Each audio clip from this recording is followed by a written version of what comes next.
Hey guys, this is Austin, and today I'm here with a review of the iPhone 5. With a larger screen, LTE, and some of the best hardware period, is the new iPhone for you? To start with, we have to go over the design. In pictures, it looks just like the iPhone 4 and 4S, but in person it's a huge change. The first thing I noticed was just how light it is. Even though it's larger, it weighs 20% less. Build quality is also absolutely top notch, with incredibly fine tolerances, and more importantly an excellent feel. Take the rear for example. It's now mostly aluminum with glass on top and bottom, which works really nicely in the hand.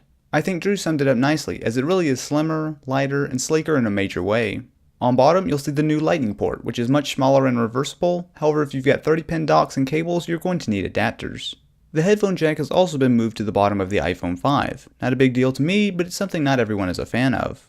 Up front, you'll find a larger 4-inch display with a resolution of 1136 by 640, and immediately you'll notice it makes a big difference. The added height gives you more screen real estate to work with, which is something the iPhone has been needing for quite a while. It's not all perfect, however. Apps need to be updated to work with the iPhone 5's larger screen. If not, they revert to a smaller size with letterboxing. Something I found strange is that iOS really doesn't take advantage of the larger screen. Notifications still cover up the top of whatever you're doing, and the experience feels like Apple just stretched iOS to fit rather than tailor it to really use the larger size.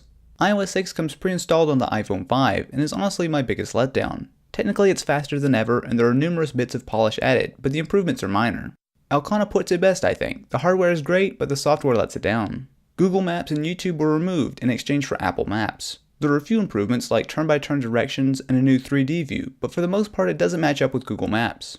Apps like Passbook are meant to make it easy to use your iPhone for boarding passes, tickets, and more, but without NFC it's more of a novelty.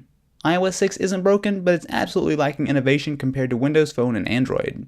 Internally, you'll find a new Apple A6 dual-core processor clocked at 1.2 GHz paired with 1 GB of RAM. Here I have to say I'm impressed. This is the fastest system-on-a-chip you'll find in any phone or tablet out right now. With a GPU on par with the iPad 3, gaming is impressive with enough horsepower to run even the most demanding games without breaking a sweat. Once games like Real Racing 3 come out, you can expect near console quality graphics on your phone. In day-to-day use, there's definitely a difference, although opinions vary on how much. Most people feel it's not a massive improvement over the already fast iPhone 4S, although upgraders from the iPhone 4 tended to be much more impressed. From the 3GS, it's really no contest. One of the big additions is LTE, which unlike on the iPhone 4S is true 4G. Speeds here are really impressive as they're better than most home connections, and I can see LTE being worth the upgrade alone for a lot of people. With the bigger screen, more powerful specs and LTE, battery life is actually quite a bit better. Even with fairly heavy usage including calls, shooting video, and gaming, I was easily able to get through a day, and I don't think it's a stretch at all to get 2 days out of a charge with more average use.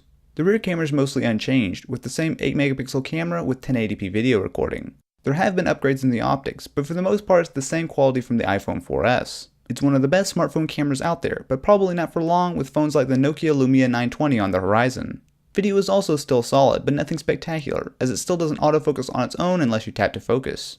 One nice improvement is that you can take pictures while recording video, and the camera will take pictures about as fast as you can hit the shutter button. Panorama mode is also included, although it's hardly a groundbreaking feature.